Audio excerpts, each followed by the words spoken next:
Arkadaşlar hepiniz hoş geldiniz. Bugün DEM Parti ve bileşenleri SYKP, ESP, SODAP, Devrimci Parti, Yeşil Sol Parti, Demokratik Bölgeler Partisi temsilcisi, eş başkanları, eş sözcüsü arkadaşları aramızda. Halkların Demokratik Kongresi aramızda. Cumhuriyet Halk Partisi'nin Grup Başkan Vekili Ali Mahir Başarır, Genel Başkan Yardımcısı Gökçe Gül Çiftçi ve milletvekili heyeti aramızda. KESK heyeti aramızda. EMEP Genel Başkanı Seyit Aslan ve heyeti aramızda. Sol Parti Sözcüsü İlknur Başer ve heyeti aramızda.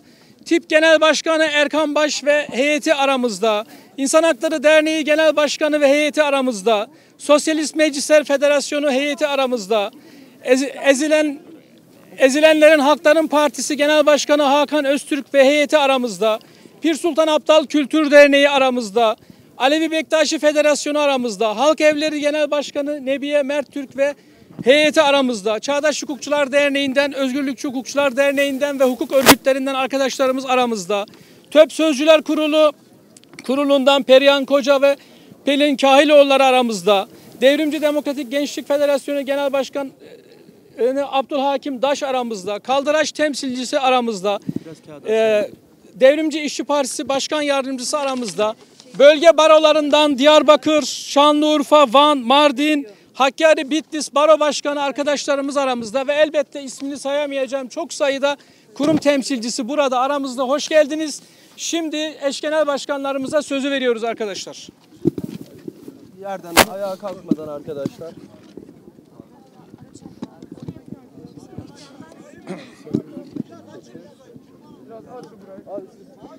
Channel, sen mikrofonu arkadaşa versene ya.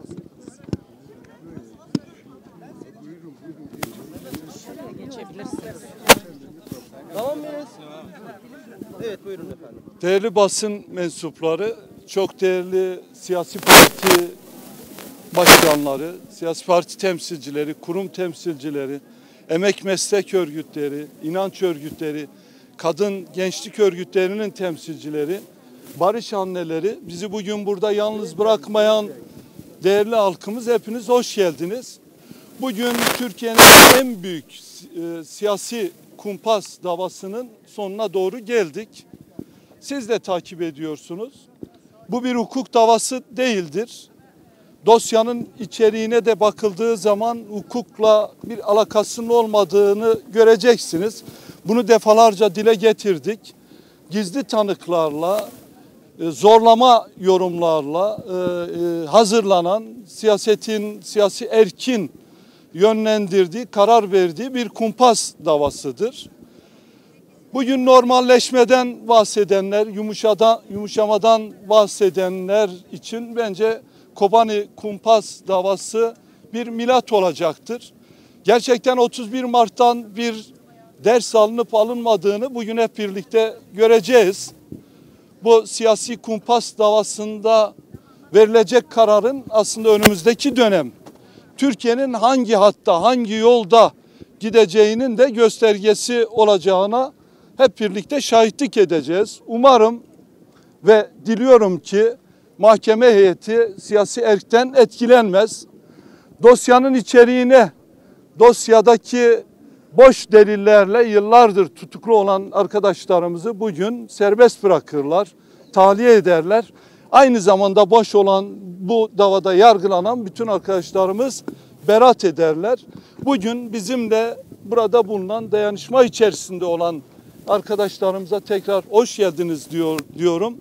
Bu tür kumpas davalarını, kumpas girişimlerini dayanışmayla, birlikte mücadeleyle yan yana durarak aşabileceğimizi belirtiyor. Hepinize selam ve saygılarımı sunuyorum. Teşekkürler.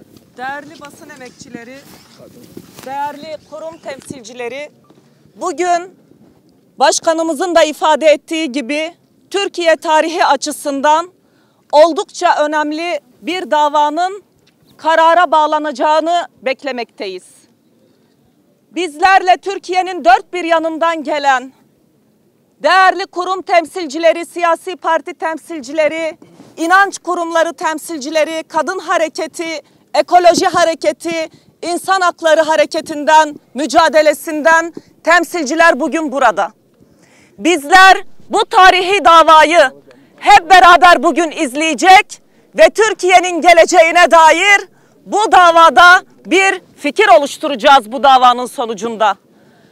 Hala kapıda bekletilen ve henüz aramızda olmayan kurum temsilcileri de var.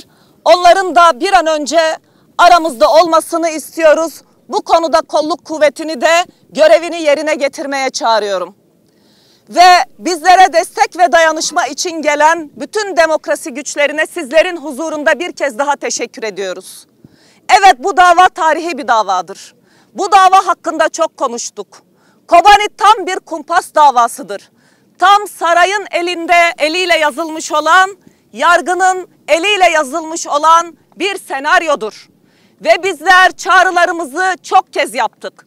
Buradan bir kez daha yapıyoruz. Demokrasiyi yerin 7 kat derinliklerine gömmemek için, Türkiye tarihinde yargı bir hatadan dönmek için hala bir fırsat var.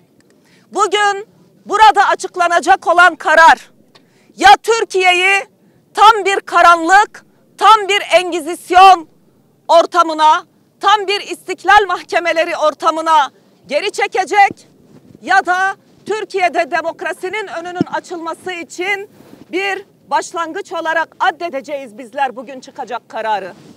Türkiye için bu dava bir yol ayrımıdır. Demokratikleşme için bir yol ayrımıdır. Bu yol ayrımı şu an iyice keskinleşmiş durumdadır. Bu davada verilecek karar hukuka uygun bir karar olur. Demokratik zeminde bir karar olur. Siyaset yapma hakkını engellememek, siyaseten yenemediğini yargı sopasıyla yenmeye çalışan anlayışa karşı bir karar olacaktır. Ya da gerçekten bu ülkeyi karanlık dehlizlere sürükleyecektir. Bugün Avrupa İnsan Hakları Mahkemesi'nin verdiği kararı uygulamayan bir yargı var.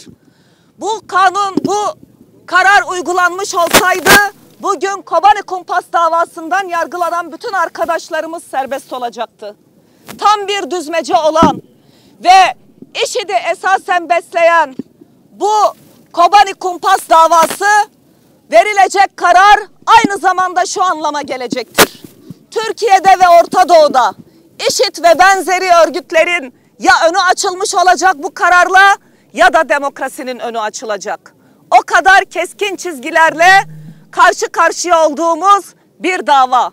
Ve buradan muradımız ve ümidimiz, buradaki Türkiye'nin bütün demokrasi güçleri, vicdan sahibi olan bütün insanların ortak beklentisi şudur: kanun işlesin, yasalar işlesin ve Kobani kumpas davasıyla ilgili arkadaşlarımız beraat alsın. Bugün bütün Türkiye bunu izlemektedir. Ben Almanya'dan yeni geldim ve Almanya'da birçok partiyle, hükümet temsilcileriyle görüşmelerimiz oldu. İnanın Avrupa'nın bütün siyasi partileri ve hükümetler bu kararı takip etmektedir, izlemektedir. Yani yalnız Türkiye değil, bütün dünya bugün buradan çıkacak kararı dört gözle beklemektedir. Ve bizler son sözümüzü şöyle ifade etmek isteriz: Kobani bir kumpas davasıdır ve bugün yargı gerçek anlamda adaletin tecelli edeceği şekilde bir karar vermeli ve Kobani kumpas davasında yargılanan bütün arkadaşlarımız serbest kalmalıdır. Bu Türkiye'deki kamuoyunu, Avrupa'daki ve dünya kamuoyunun vicdanını rahatlatacak bir karar olur. Aksi takdirde gerçekten yol ayrımı anlamına gelecektir bu dava ve demokrasi tamamen gömülmüş olur. Ümidimiz, umudumuz hala var ve esas açıklamalarımızı bizler karar açıklandıktan sonra hep birlikte yapacağız ve değerlendireceğiz. Değerli basın emekçileri, sizlere de ilginizden, emeğinizden dolayı ayrıca teşekkür ediyoruz. Sağ olun, var olun.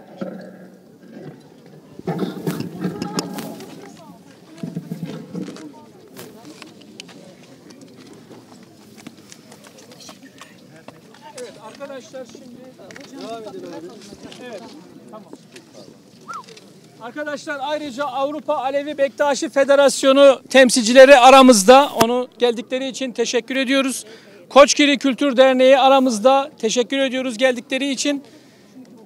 Şimdi bir fotoğraf alacağız. Daha sonra duruşmayı izlemeye geçeceğiz. Burada bulunan kurumlar ayrıca kendileri açıklama yapmak isteyenler de ayrıca açıklama yapacaklar arkadaşlar.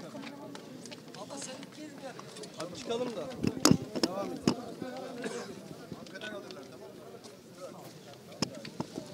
Bey veremiyor muyum? Bey veremiyoruz. Zübeyde. Bir saniye. Niye veremiyoruz? Abi teşekkürler ya. Konu konuşalım.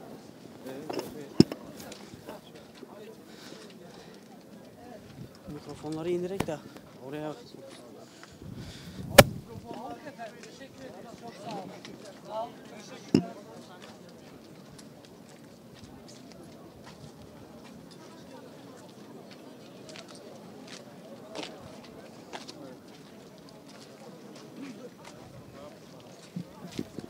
Nerede ya?